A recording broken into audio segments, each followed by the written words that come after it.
You don't find a niche finds you.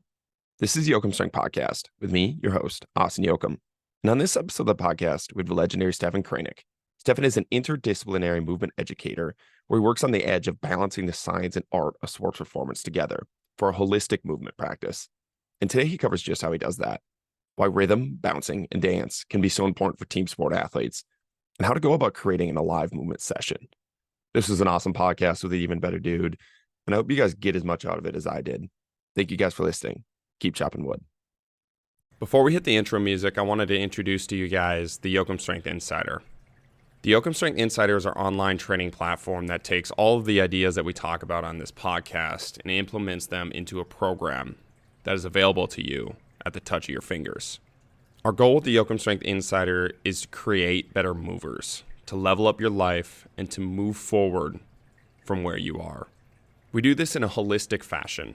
Not only will you receive a program that has helped hundreds of people become better movers, you'll also receive access to our app that allows you to track everything, has video links for all exercises, and allows you to be in constant communication with a Yokum Strength coach. Along with this, you'll get our 30-page PDF nutrition and lifestyle guidelines. That includes everything from what to eat, how much of it to eat, why we're eating it, meditation habits, and other lifestyle habits that we implement with our clients to really level up their lives. If you're interested in trying out one of these programs, use podcast 25 in the discount section right before you pay for 25% off your first program. Boom. This is the Yokum Strength Podcast. Take the leap down the rabbit hole with us as we interview elite level guests to unravel what high performance really is. Well, Coach, welcome to the podcast. I'm excited to have you here. Yes, I'm very excited. Yeah, we've been we talked for 12 minutes, 14 minutes already, and this podcast is gonna be a banger. People are gonna enjoy this one. So when we go to your page, for people that don't know, we see a lot of rhythm, we see a lot of dancing, we see a lot of crawling, we see a lot of movement, and I've been stealing a lot of your movements, and just I call it as like movement challenges. So if you're doing like some of your explorative play on the exercise ball, or some of your like even head kips, and is it Morocco? Is that how you say those?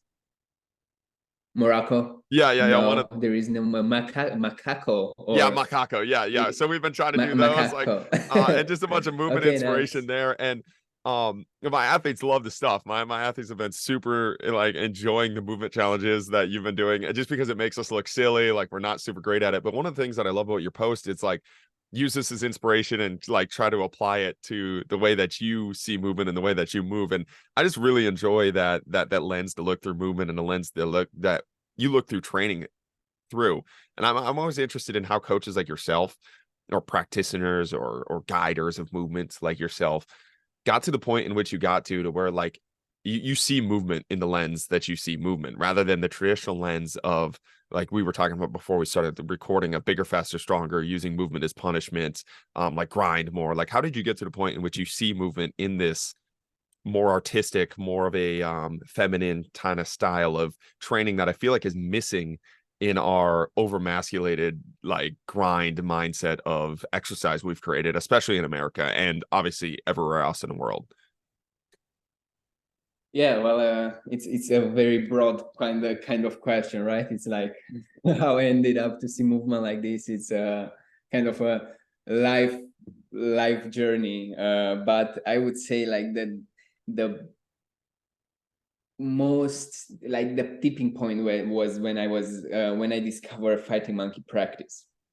Did you hear about fighting monkeys? Yeah, before? I've heard about them when I was in an Ido Portal rabbit hole, and then I've heard about them through him, but I haven't dove total. I've just heard about them. I don't know a ton about their methods. So basically, I was also like doing all kind of stuff before, being a swimmer and being a capoeirista for many years. So I was really into movement and explore all the mundane things, like from bodybuilding to CrossFit to calisthenics to yoga to all these kind of things. And then Ido Portal,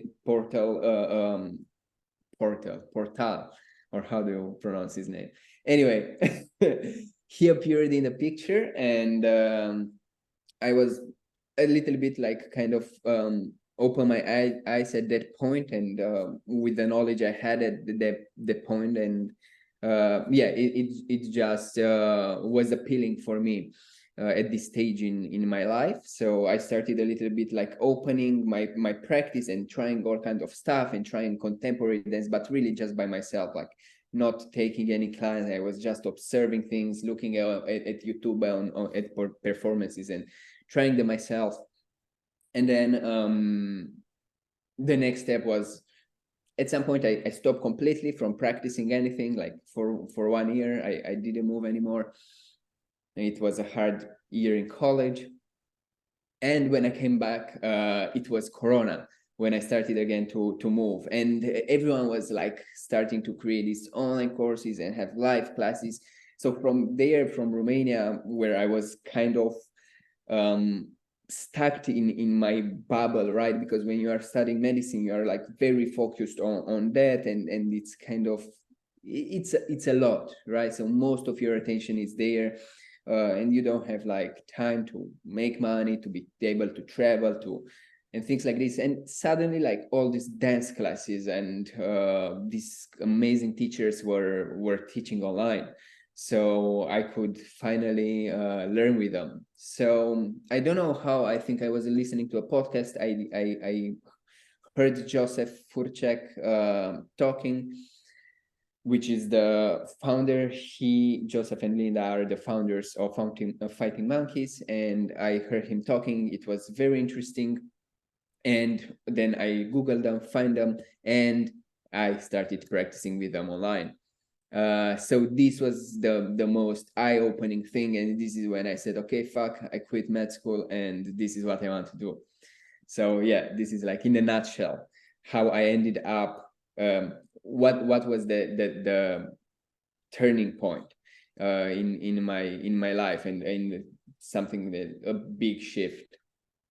And I started doing the mentorship with them after a couple of months, and then this kind of opened my guided my interest, my curiosity, let's say, first in my physical practice, in terms of they pointed towards things that might interest me, so I can further explore, right? Like different types of dance, also still moving with them, but also how to research and explore myself and with myself, and how to engage in other kind of styles and practices, and gather information and bring it into my practice, and see my what's my fantasy, I would say, based on the information gathered from the world, right? So it's like you look around, and you come and you see what's your fantasy, and how you can use that information in a way that it's appealing to you.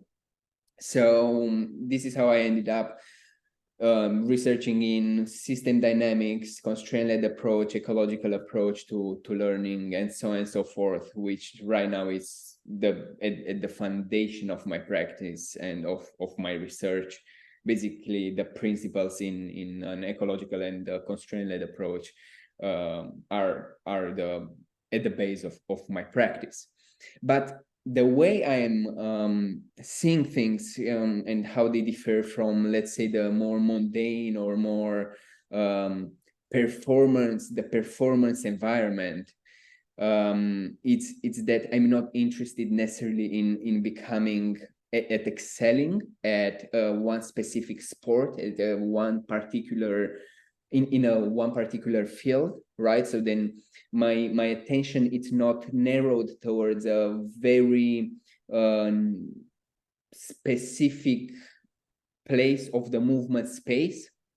You understand what I'm saying? So it's like, because every sport, it kind of constrain the movement space in one direction or another, right? Because it has kind of a certain kind of, let's say, vocabulary. It's not really, but certain dynamics, certain constraints on how you are going to execute a throw, a punch, a jump, right? Because jump in ballet is different from a jump in breakdance, and it's different from a jump in track and field, and so on and so forth.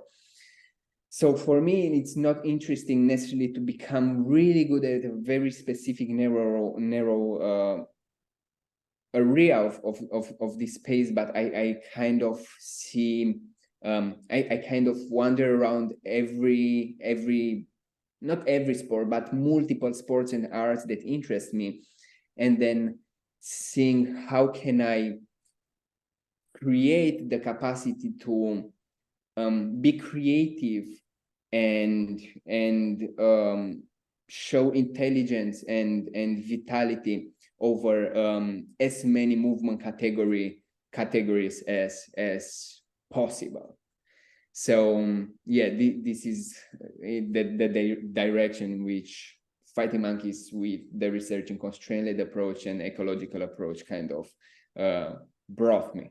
Yeah, it's freaking awesome to watch you move it, because you say you're not like a specialist in one thing, but when you watch your videos, it's like you can move, man. It's like I could put you at, like, if we did want to specialize you somewhere else, like we could. And that's, I think, the biggest, like, and one of the biggest draws for me is like when you build up this massive movement vocabulary, this massive generalist movement vocabulary in your training, then you can go apply it to whatever specific thing you want.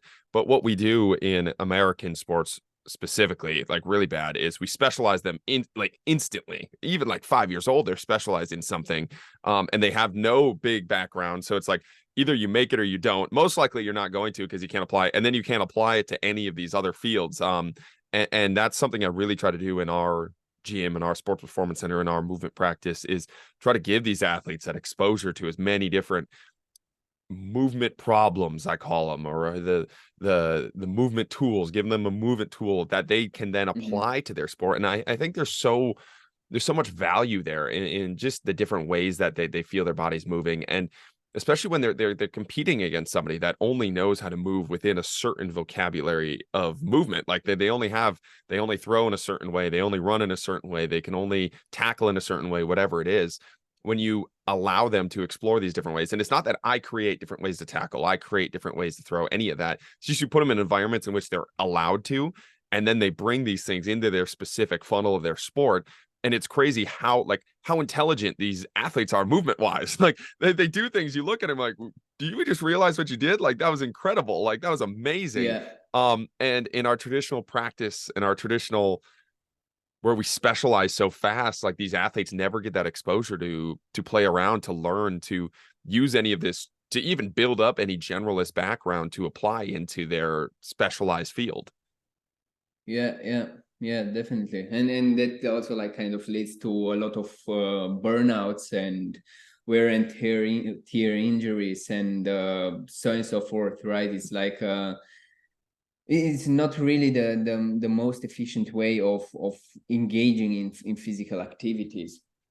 And it's I think it kind of, we have to reframe a little bit our thinking about how we practice and what is really valuable, right, when we are practicing, because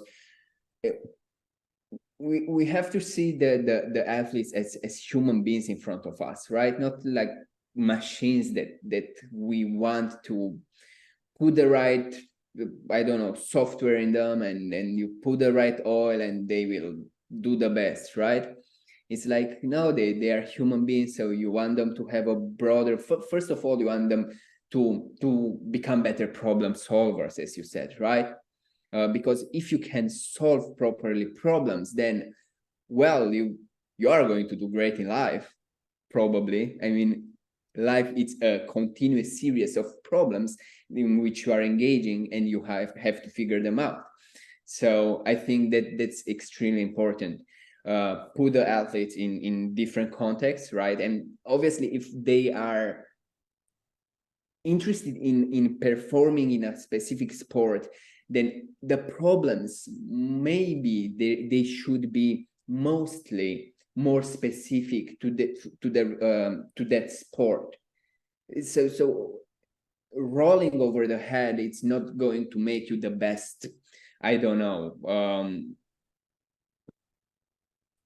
puncher in boxing, or I don't know, like it's necessarily not going, it's definitely not, someone who's spending more time punching is going to get better. But then it's like, okay, how do I do in this kind of specific sports, and when the interest is in competing in a specific field, how can I make the practice a little bit more fun and interesting? And then you can create a lot of, if you are creative enough and sensitive enough, then you can manipulate the environment to create tasks for the athletes to explore, right? So you don't try to teach them specific solutions, but you let them figure them out.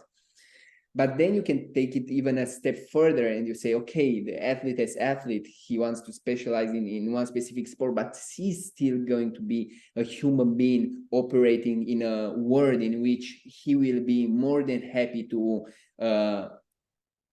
engage in a more maybe creative way, right? So it's when I'm thinking about what do I teach and how do I what I want to teach people, it's maybe not to expand their field of perceived affordances within that specific sport, but to expand their field of perceived affordances in the world. So being able to engage in all kind of activities in a more creative way, to see more opportunities to act when you see a simple string, or when you see a belt, and when you see a rock, and when you see a tree, right? How can I act in relationship with the things in my environment? Or how can I act in relationship with myself? And this is like when you start to dance, right? It's how do I recognize what do I afford in relationship with myself? How can I fold and unfold? And how can I engage in different qualities? So yeah, this is I think it's two ways to look at it, and they should be integrated. But I think it's also very important not to end up, if the interest is to perform well in one specific sport, then you can't all the time just be in a place of that is very far away from that specific sport, right? So it's important, obviously, for that athlete to also roll over the head, or like experience all kinds of other things, because this is something that humans do.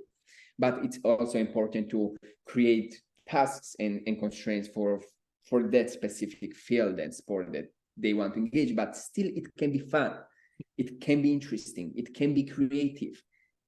Yeah, there's so much money there. And we were talking a little bit before, but it's like our field has, like you said, there needs to be the balance. There needs to be the balance of like the human and the sport specific aspect of it. And we have totally, like, it's almost like we're 100% over here in the sport specific aspect.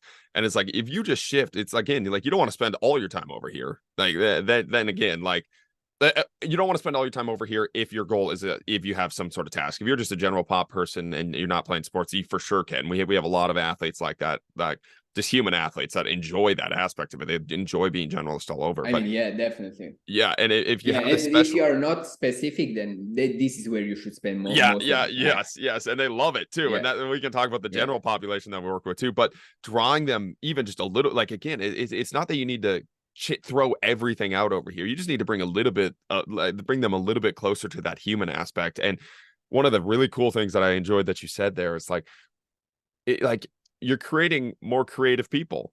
You know, like that is one of the coolest things you see. Like giving athletes the freedom to solve movement problems and create solutions to movement problems through simple things. And it's just you can see it. They change the way they see movement. They change the way they interact with the world, especially within your movement problems. And that's one of the biggest things I wanted to talk to you about is how you do that, because athletes, especially like the high school athletes now, it's like as soon as they do something, they're looking to see if they did it right. And they're always looking to you, and they're always looking to do it right. And they're always looking to do it like in this clean fashion.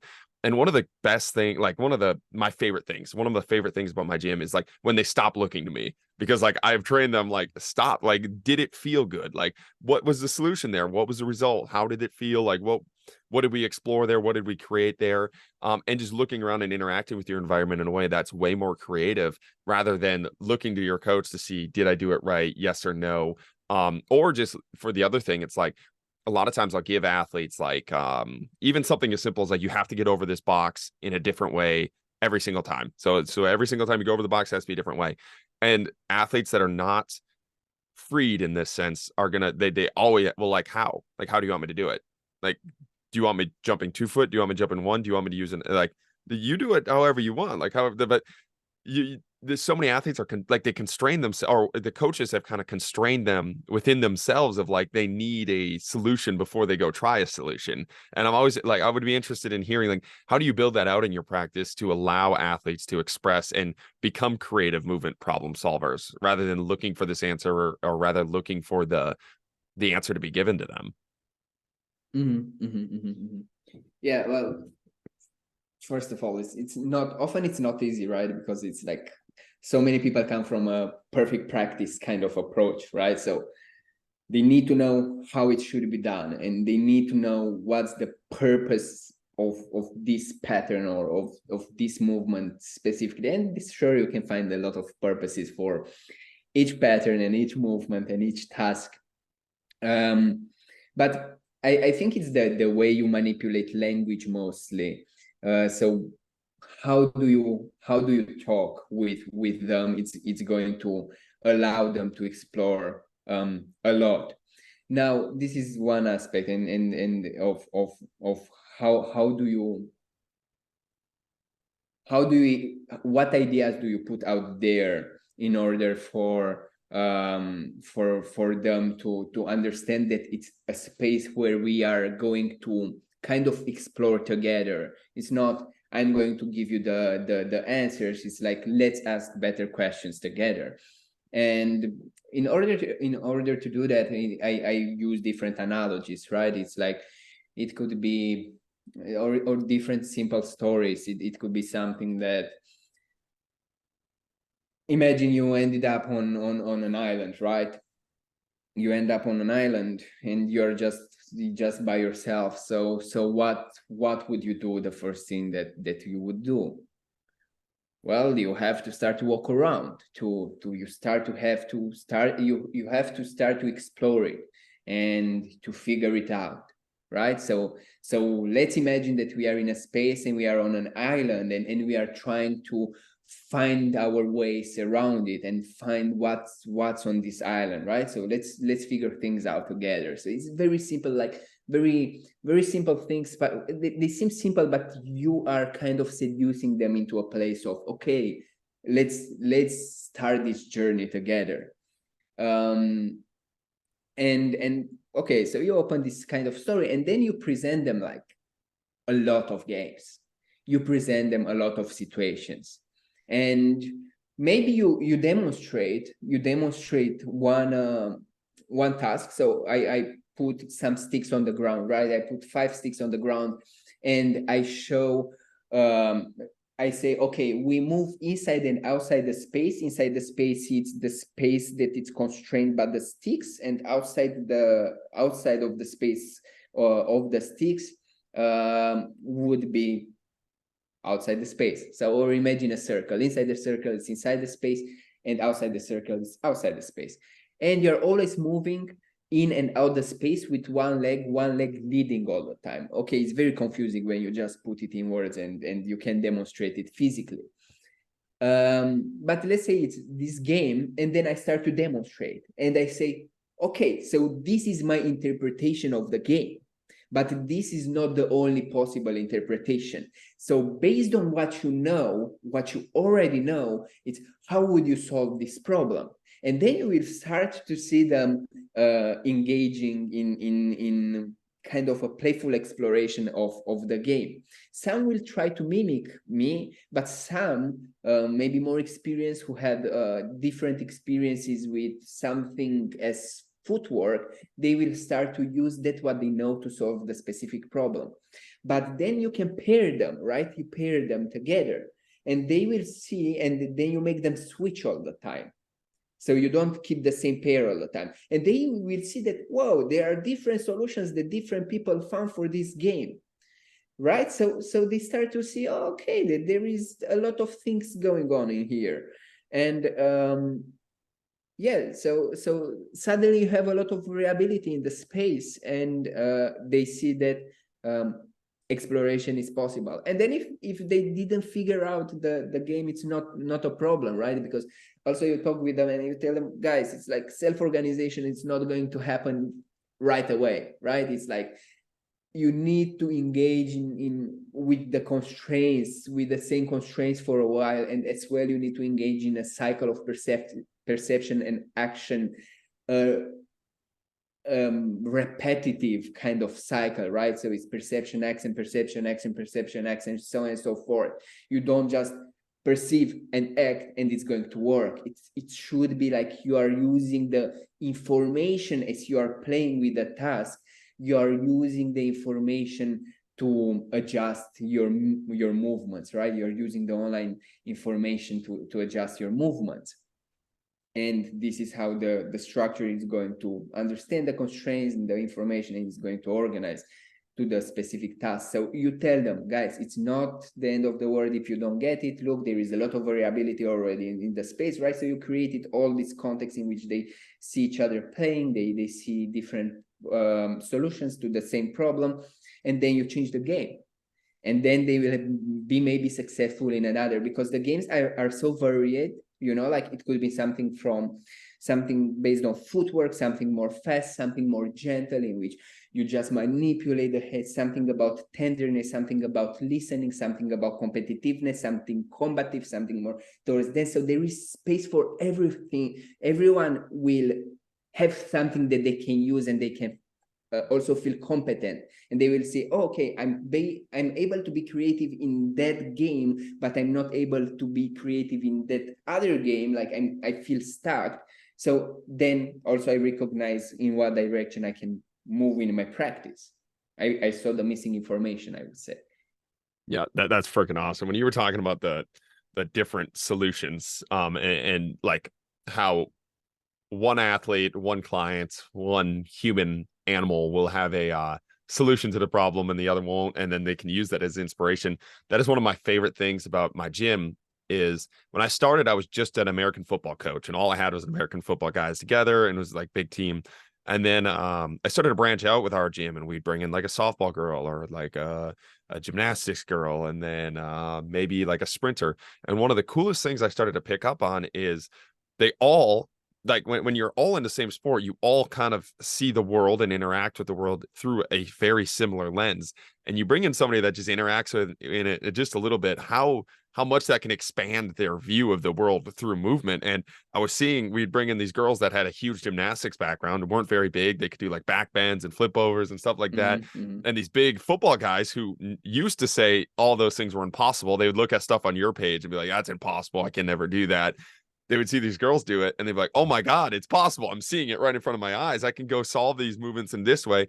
And these girls with the gymnastics background would see these big football guys squat a bunch of weight or move a bunch of weight that way. And their perspective was like, oh, they can lift a lot of weight. Like we can push and move forward. And it's such a cool experience when you have that melding of different movement solutions. And I think it has kind of killed a lot of times when you don't have that outside perspective, because everybody kind of sees movement through a very specific lens, and you don't really have that general play aspect anymore, especially and I'm not sure what it's like in Germany, but like PE in America is like getting destroyed. Like it's taken out of every school. Like there's no recess anymore. Like there's no play. So you never really get that experience of looking at movement through a multitude of lenses. It's kind of like you pick a sport when you're 10 and you just run it all the way through, and you get so stuck in these ruts. And I talk about like play can be this psychedelic like route for you to get out of your rut of movement patterns. Like play can just open up your like, so you still get your specific movement problem you're trying to solve, but now you're not stuck in solving it in the same exact way. You can open up and be like, oh, all I had to do is take a little step to the left, and now I'm not roadblocked by myself anymore. Like I'm just free. And that's one of the coolest things about the different athletes within the same room. But also, like you said, I really like your talk about the different games too, because the variety of games, one, like you said, allows an athlete to feel competent in different aspects. Because like you said, some athletes are going to be really good at some, but really the incompetence or just being exposed to being incompetent or having to be creative and solve a problem in a different way in which they haven't been used to. I just find so much value in that for these athletes that haven't been exposed to it anymore. Yeah. Yeah, definitely, and I think also in terms of experiences, it's very interesting, right? Because when you are in your own bubble and you have one specific sport that you were practicing for the last 10 years or 20 years or who knows, and you have all your friends in that kind of context, is right. So you created your own separated bubble from the world in which you are all the time, every day after day operating. So you're kind of creating the same experience from yourself, and you will see that people coming from, I don't know, very martial art kind of background, they are great at games that are kind of simulating different aspects of martial arts, but maybe they have a harder time of being more gentle with someone, right? Like grabbing them softly, dancing. Maybe they will see as men, as how do you say, not macho men, because they are not macho, but they have this kind of manly man kind They're of always trying to kill vibe, somebody. Exactly. They're like tougher guys, and you see that confidence is going to kind of start to shake when they have to be maybe soft, or they have to be a little bit more feminine, right? Or I would not say necessarily that soft is more feminine. It's just another aspect of being as well a man, right? And yeah, you might see them that suddenly, whoa, it's like this is something new. It's something that I'm not experiencing as much in my daily life. So how am I going to regulate, or how am I going to deal with this situation in order to be able to bring myself to a state where I can listen and properly respond to the information in the environment being moving with someone else in this context, right? Because there is always information traveling in between the two people moving together. Yeah, so I had times when I was with moving with a tougher guy, and I was trying to show him something, and it was like a more kind of soft kind of game, and I felt him shivering, like he was like very sensitive suddenly, very how do you say, full of emotions suddenly, and different emotion. It was not ready to fight, but it's like something else. So something was new, something was different. And I think this is very valuable information to gather about yourself. And this is how also, like, I think about practice a little bit like a simulation.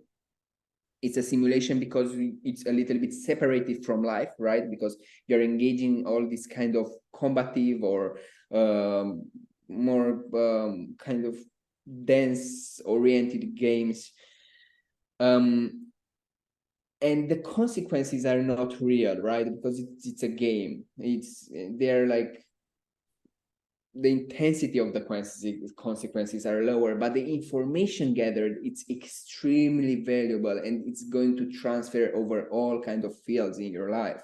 You're going to touch your partner different if you learn how to dance with someone, if you learn how to be sensitive with your body and to sense yourself, and to sense someone else as you are moving. You're going to touch your partner different. If you learn how to play, you're going and how to propose play for others, right? Because that's also important. It's how am I able to like seduce someone into my kind of playful game, rather than if they get very serious, right, and competitive in a game. How can I bring them into a more playful place where there is more learning happening, but also it's a little bit more fun, right? Then maybe it's going to change how you interact with kids. How do you play with a kid? How do you seduce a kid into play? That's a weird way of putting it, but how do you make a kid, like playing with you and engaging in a kind of rough and tumble or whatever other kind of game, and so on and so forth, right? So also someone who's very sensitive when they are put into a game where there is a lot of rough and tumble, and there is a little bit more tough, and they are a little bit shaken, and they are a little bit pulled. They also like their eyes open, and they are like, whoa, whoa, this is new. Now I need to know how to learn how to operate in this kind of context. And this is why it's a simulation of life, because you gather a lot of information about yourself and about others by engaging in a variety of games, but also in tasks related more to, let's say, yourself, like moving with yourself as well. Yeah, that's freaking awesome. How do you do that yourself? Like, how do you build out the environment to where it stays playful? Because I know that's one thing that we really have to like. It's one of the biggest things we continually have to emphasize at our gym is like we are playing a game. Our goal is to have that playful approach to gather all that information, without getting super competitive and like balancing the competitive like funness, like the good side of competitiveness, to where like it gets over to where you're no longer treating it as a game, a simulation. You're treating it as like this is a life or death situation. And that's for sure one of the biggest conversations I have to like draw my athletes back into. Like, guys, we're simulating here, man. Like we're goofing around, we're playing, we're trying to take information, we're doing it here. And the ebb and flow of that has been really fun for me as a coach to kind of figure out and like realize when an athlete's going too far, when they need to pull back, when they're having fun. But I'm interested in how you like approach that with your clientele and your population of keeping it playful, or maybe if it does boil over into a little bit more of a too competitive, that how do you pull them back? Like, what's your thought process there? Yeah, well, there are again multiple ways of doing it. First of all, you demonstrate, right? You might demonstrate the game. I'm teaching together with Josephine, and pointing in the direction because she's in that direction. I'm teaching together with Josephine, so we always demonstrate the games before they let them. Again, suggesting a possibility of engaging with the game, and we try to show the playfulness of it. And maybe we also exaggerate it a little bit, and we say, look, here we might end up stop learning. And sometimes we get the competitive while demonstrating, and then we say, guys, wait, like this, not, because we realize that, okay, the game becomes very blocked when it becomes very competitive, right? You start not to perceive so many affordances anymore, right? You just want to act upon the most functional, the most optimal ones, and that kills a little bit the creativity.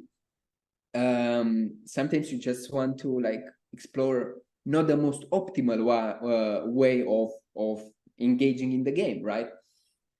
And so one way it's demonstrating it, and another way is if you see them that they get very chaotic with the game because the competitiveness goes very high, then you say, okay, let's see how we would play this game with a 100% competitiveness. And you let them play, right? You let them play with 100. So imagine it's competitive, guys. One of you have to win. So 100%, go, play. You let them, I don't know, 3-4 minutes. And then you say, okay, now what if we would play at 50% competitiveness, right? So we try to keep the dialogue open, and we see for how long can we keep the play going until one wins. And then you let, and then they have these kind of contracts. And then you say, okay, what if we bring it to 20%, right? Competitiveness. So you see it as a scale, as a range. So that's even the play becomes even longer. It changes something. And then you see that they will start to understand. And they will understand also what they were doing at the beginning. And then you tell them, you see the difference in between what you were doing as we started and what you are doing now at 20%. And then you say, okay, go again at 100. So you sense the difference in between. And then you will see that things balance out in the end. So you have these contrasting scales. That's a freaking awesome constraint. I've never thought about like levels of competitiveness as a constraint placed on the athlete. One of the ways that I've been playing around with it is just make it a more playful game, to where even something as simple for a lot of football guys is like making them play with their left hand or opposite hand. So if they're a right hand thrower, if we're playing handball or something along those lines, make them play left hand, and that typically makes it more of a playful approach because they can't solve the solution. But yeah, I really like that approach of scaling it, and I'm definitely going to play with that, because that's something that like you said, that is the biggest thing you see. It's as soon as it goes to 100%, and that's not to say you never go to 100%. Like, I think there's No, time, definitely. but Sometimes you want. yeah, exactly. But when you do go there, like you said, now it just turns into you're just doing what you know you're good at. And it's like, we already know you can Yeah, do that. Like we're not getting anything out of that. It's like yeah, either like yeah, if it's run fast, yeah, okay, you're just gonna go run fast. You're never gonna actually work on yeah, what you're bad at. And that's a really cool constraint. I've never thought about that through that lens of being able to play with that, because that takes a lot of cooperation with your athletes. Like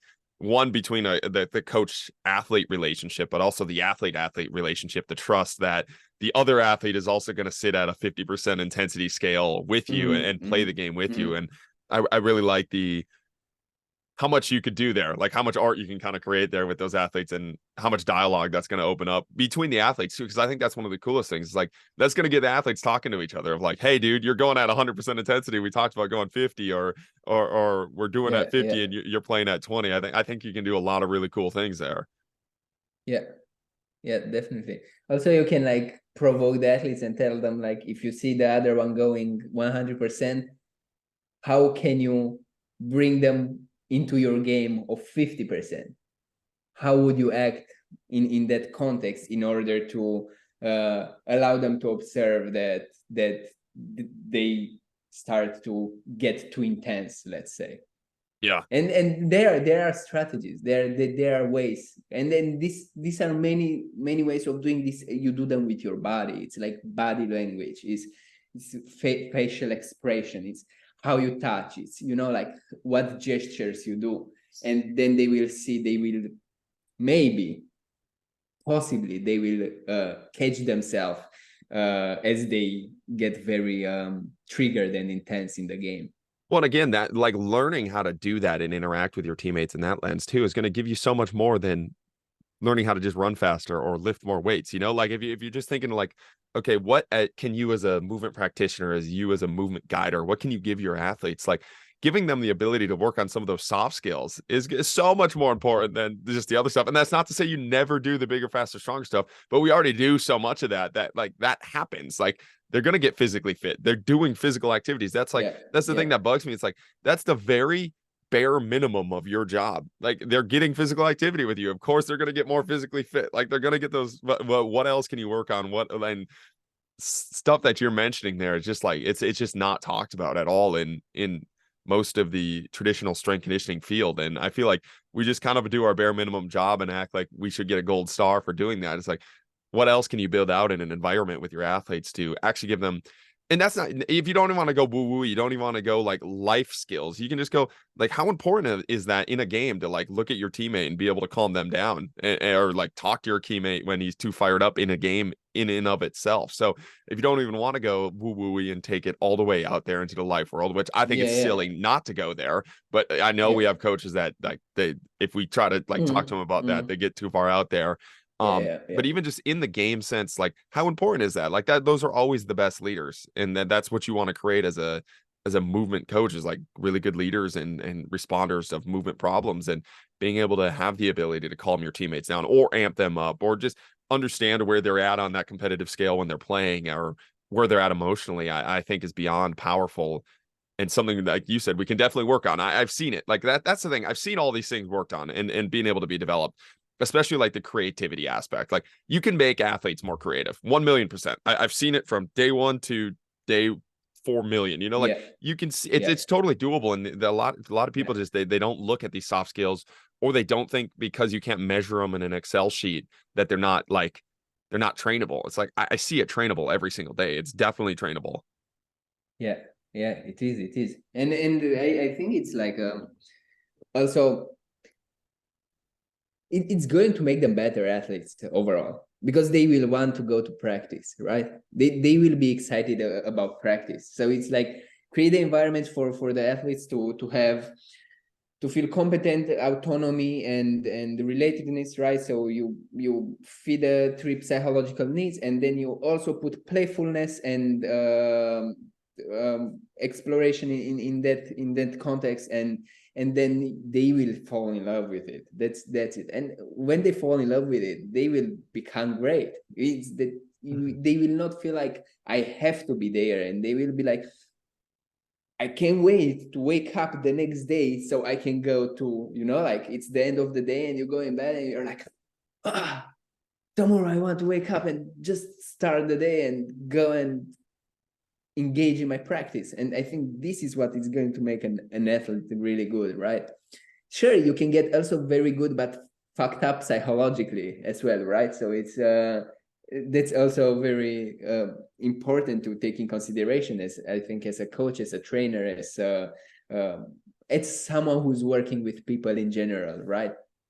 If you are training them in one direction or another, you don't want to help them get to their goals, but along the way to feel just like shit all the time, right? Or like to end up with all kind of misbehaviors or compensations and all kind of crazy things going on in their internal world, let's say. And that's going to like affect everything, their relationships and their relationship with their friends, with their parents, with their partners, and so on and so forth, right? So that's also something to take in consideration. It's not all about performance, really. Performance. It's I think the art of a coach is being able to help the athletes to have better performance if they work with athletes which interest is this, while they help them develop as functional human beings. So this is a how I would define a good coach, a coach who's capable of creating this kind of environment that supports the athlete. And like you said, like if you can get the rant you just had is like one I've said so many times on this podcast. If you can get an athlete to fall in love with like skill acquisition, fall in love with solving movement problems, it's over. You don't have to do anything as a coach. If they're in love with it and they become obsessed with it, it's like, man, like they're showing up every day. They want to do this now. Like they don't hate it. And from there, it's like they're getting reps in all the time because they're interested in it and they want to do it. It's like you start reading a really good, it's like the difference between reading a really good book and a really bad book. It's like you start reading a really good book versus like probably one of your med school books. You're like, oh my God, bro, this takes forever to read. Like, this isn't great. Versus, let's say you're a huge Harry Potter fan. You can read that Harry Potter book in 2 days because you're interested, you're going through it. And I've seen that so many times with athletes where literally all you're doing as a coach is making them enjoy it. And like, they have whatever it is within them. Now they just enjoy it and they obsess over it. And it's so powerful. Like, because again, the woo-woo-y, like the coaches that don't like the woo-woo-y side of things or the feminine side of the whatever they want to call it. They just want to talk sport. It's about sport and that's sports. Like and sports. And that's the thing, like when you do some of these woo-woo-y feminine things, like whatever it is, the yin to the yang, however you want to like describe it, you get the performance. Like that's the thing. Like you if they're in love with it, like you're gonna get a better performance out of that athlete, other than like you're forcing them to go do it every single day.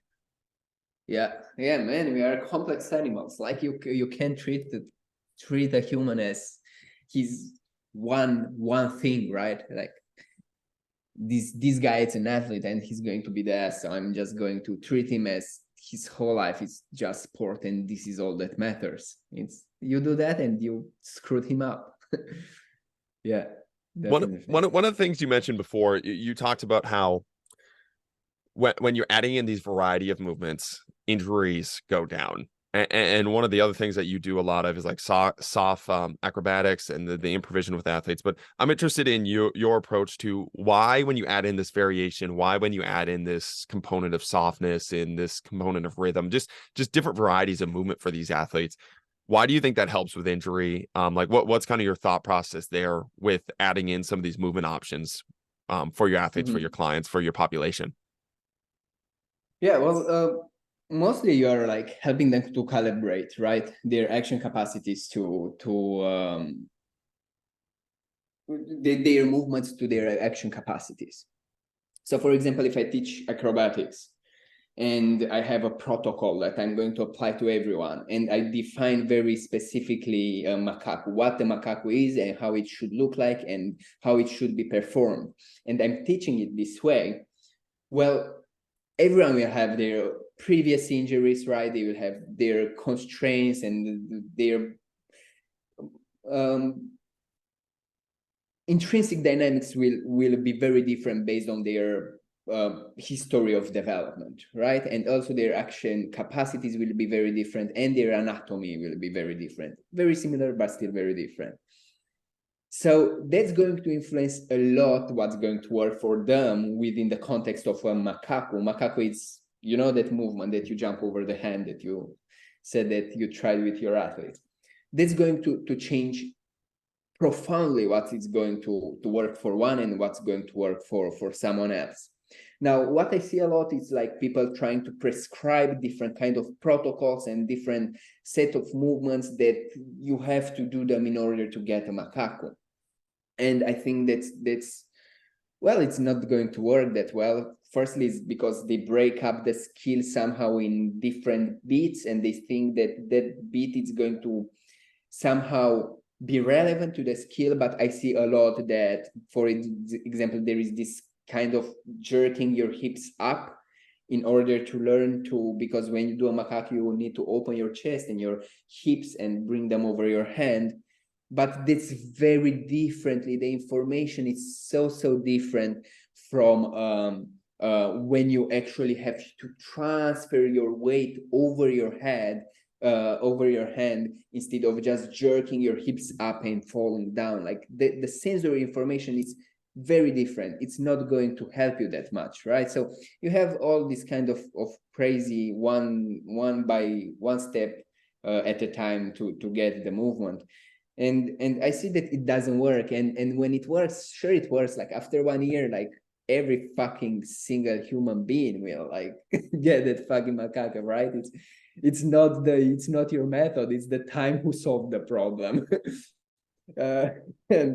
And I see that if you bring in different tasks and allow them to engage in a more variable practice, they will start to understand what works for them.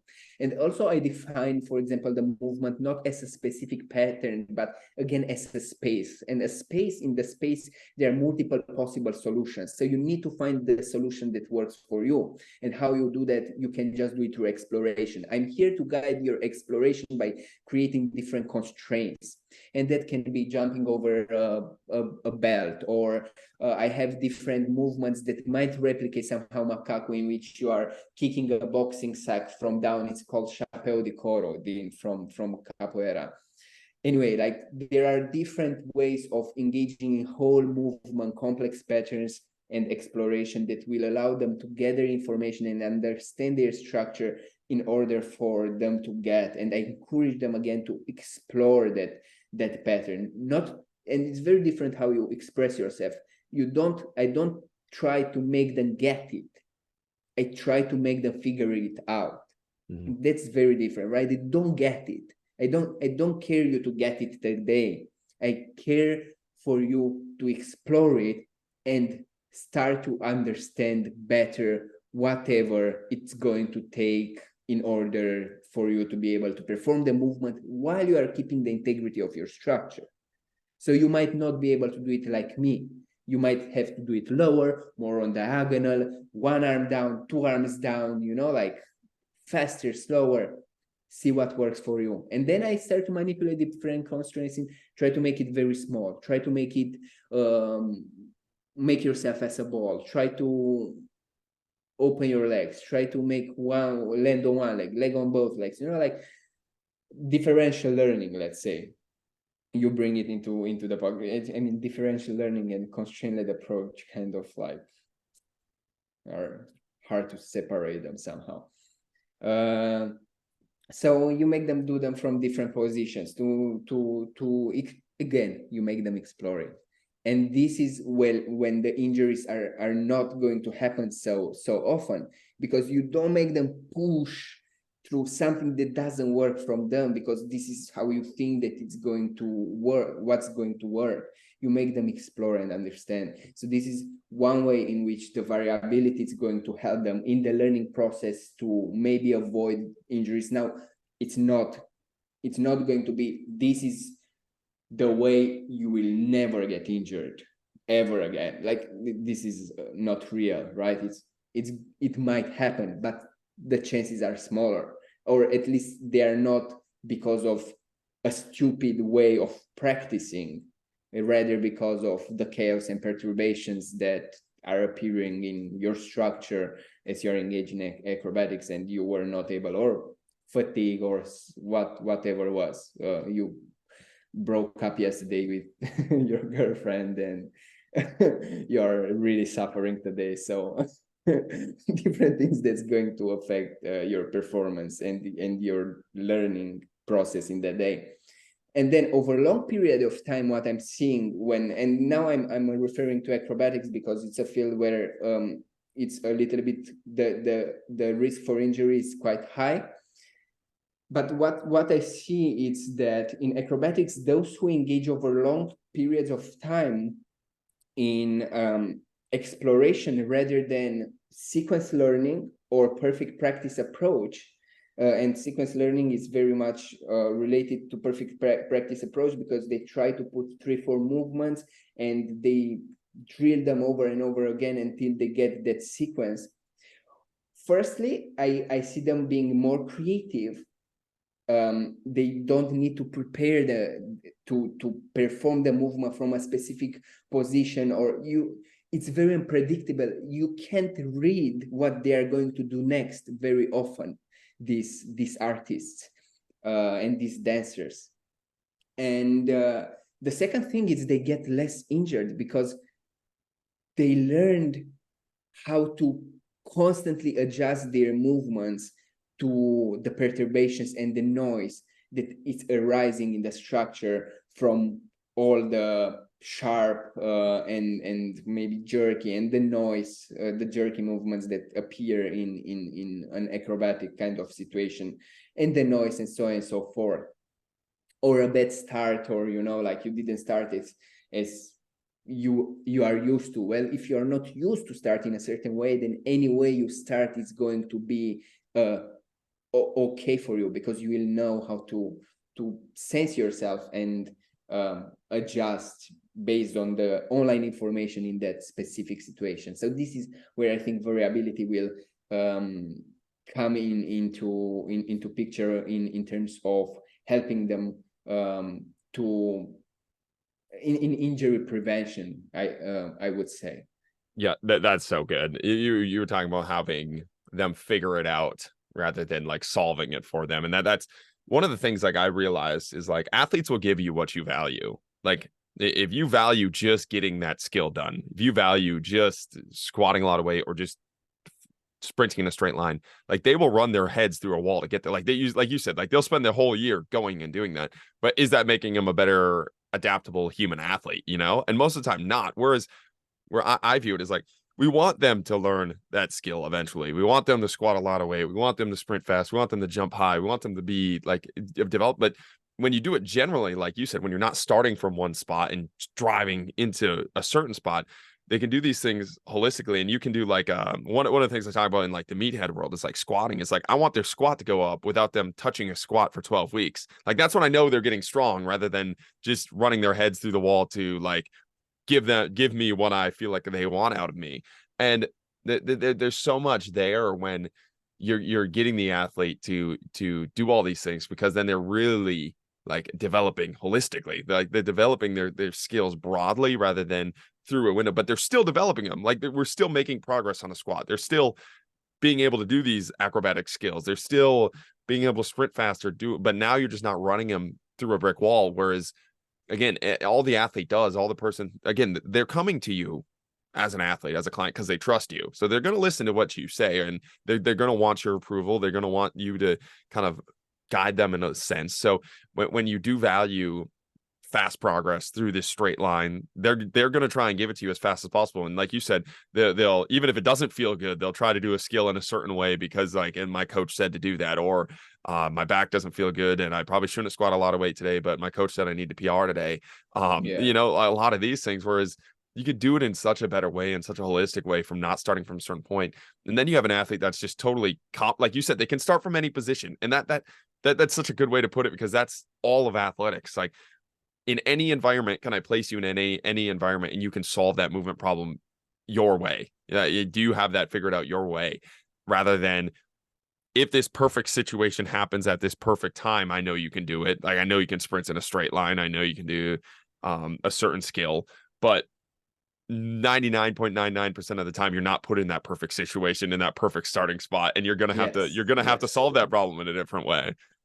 Yeah, definitely. And the more complex the environment is and the more dynamic, the less chances for you to encounter that situation is, right? I mean probably like, I don't know, in sprinting 100 meters, the chances for you to encounter similar situations broadly, looking at it broadly, are bigger than in a boxing match or in a, I don't know,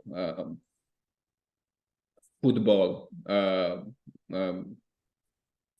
championship competition, right? So that's like the probability for you to replicate the situation 2 times in a football match, it's like Zero. It's 0. So it's, you have to think what you are training these athletes for, right? And then based on that, it's like, and you have to analyze the game and to look at the game in order to understand, okay, how my practice should look like. Like, why the fuck am I drilling something over and over again when that's not what's happening in that game, right? It's crazy. It is crazy. Yeah.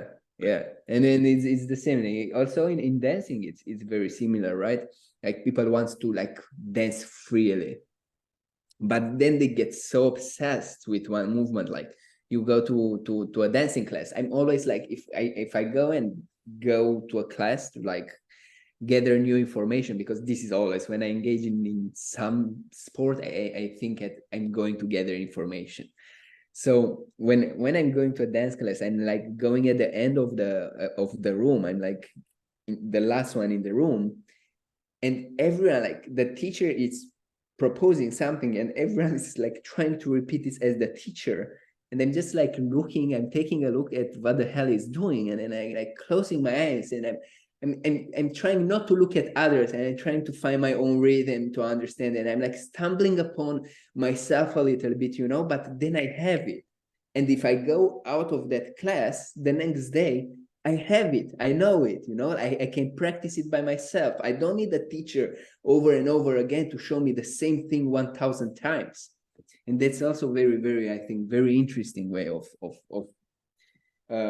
engaging in learning, right? It's like not going there just to get and just to get that specific patterns that are presented. Also, when you leave from there, if you end up like not being able to do anything by yourself, and you are constantly dependent on the teacher, it's either you're approaching the practice not appropriately, or the teacher it's really bad.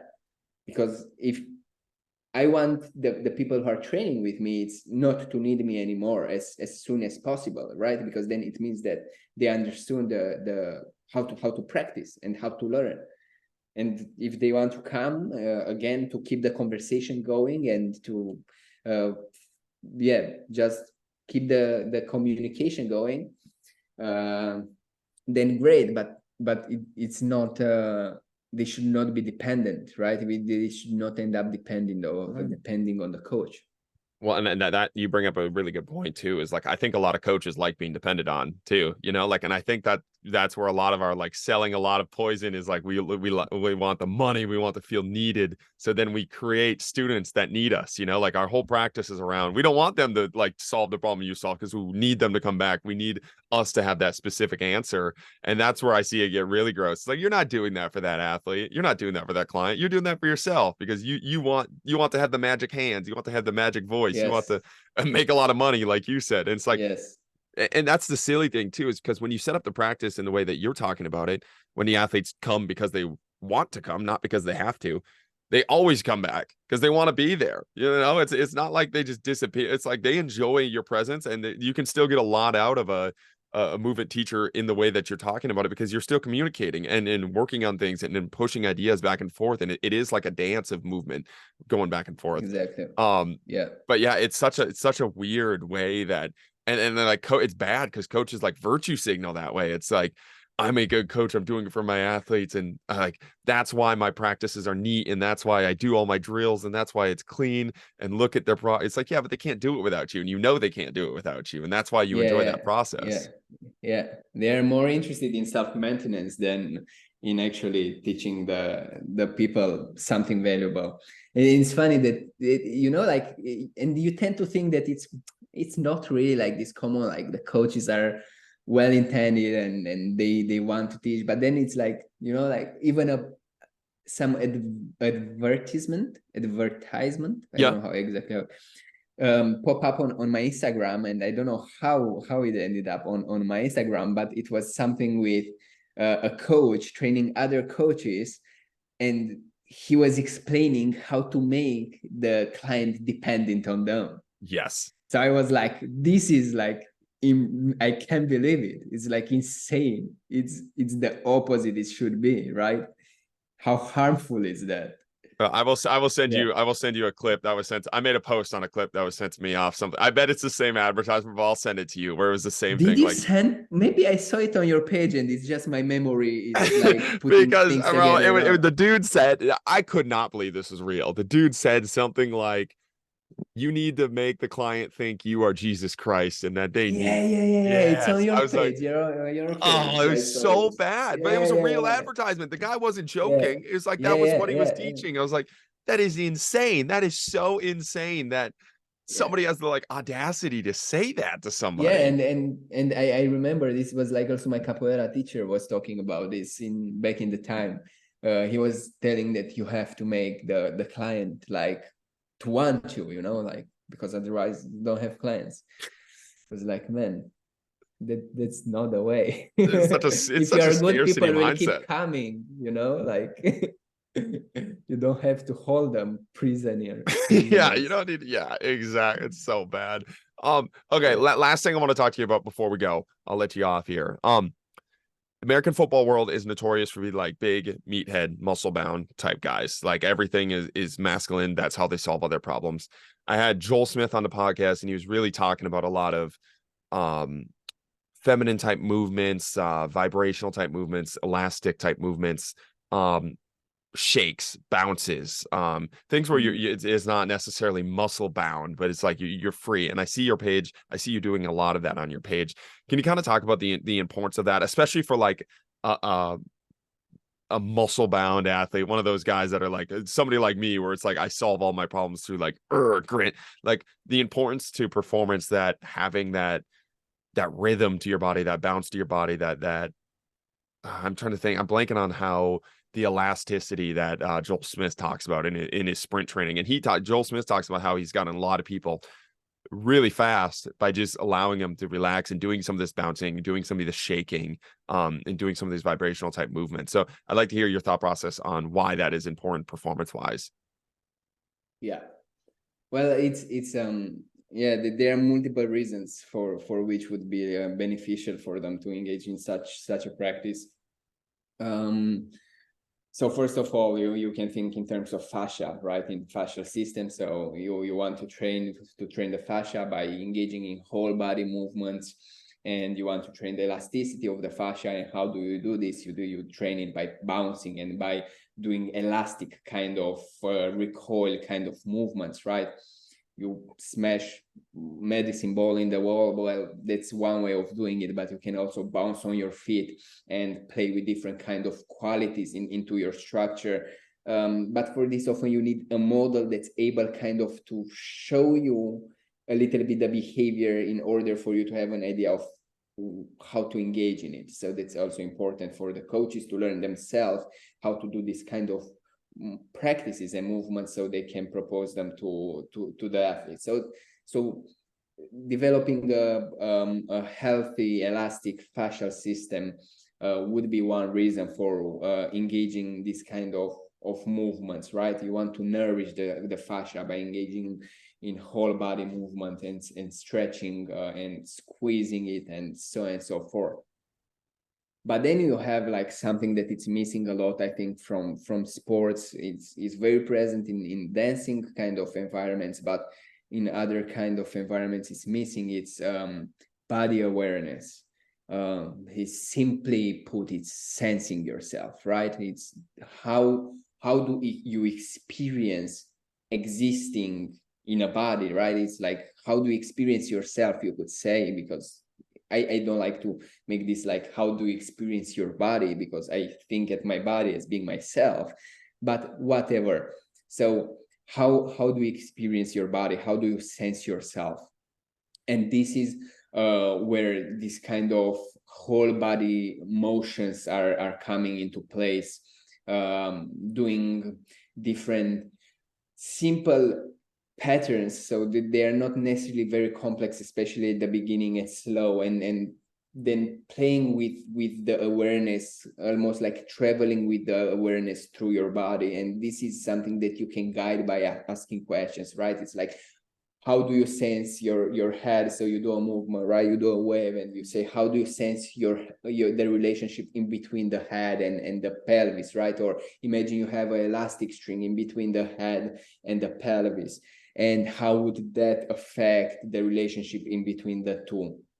And so on and so forth. You make movements with the arms, and you propose them to extend their palms and see the sensory information arising from their hands, from the tip of the fingers, and so on and so forth, and making different small gestures from extending the palms or keeping them relaxed.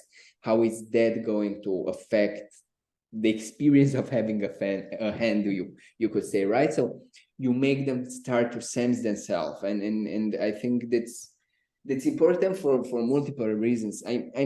I'm speculating about the body awareness and injury, about being a relationship in between it. The reality is that I didn't read any articles on the subject. I don't know if you know anything about that, but it's something that I'm curious, a direction in which I'm curious researching in. But for me, at the experiential level, since my awareness increased, also I was able better to kind of sense myself when I was in trouble, to catch myself when I'm in a position in which I should not be, and be able to adjust. This was like at the experiential level what happened. I don't know exactly scientifically how would that be described, and if it was more in my head or in actually awareness, the relationship in between awareness and injury prevention, if there is any relationship. Well, the emergence guys, I believe it's the emergence guys, talked about, I thought it was concussions and your ability, like the amount of concussions where you're not being able to perceive the person hitting you in contact sports increases the concussion because you're not able to prepare the body. So they were talking about the importance of the perception action cycle to prevent concussions, because if you can perceive the information, you can put your body in a situation that can avoid the concussion, can avoid the whiplash, whatever it is. And I swear it was them. I swear it was in Rob Gray's second book, where he talked a little bit about that. I haven't read the study on it, but I swear it was that book. It's sitting right in front of me, and it just triggered that thought. But they talked about a very similar thing, to where, like, when you're aware, you can put your body in a situation to not prevent, but reduce the chance of you just being in a bad situation at a bad time when somebody's hitting you. All right, so yeah, it's a direction definitely in which I'm planning to research more. So this would be another reason for why they might benefit from engaging in this practice. And then it's like, again, you go back to being a human. So it's like this kind of practice allows you to sample your structure. That means that you are sampling your structure. It means that you understand what's not working properly. Where is the pain? Where there is some inflammation, right? By kind of navigating the landscape of your body, you start to detect different possible problems. So that's going, maybe either it's you know that maybe you need to mobilize that area to warm it up a little bit better, to release the tension or the inflammation or whatever makes it painful. As you mobilize it, right, and you move it, if you know how to, and if you learn how to explore this landscape, after a while, you know what kind of movements will allow you to release release the pain, alleviate the pain. So this is, I think it's very important, right, in terms of performance, because again, you said that we think just in terms of force, speed, and I don't know what else you are saying there when we think about performance.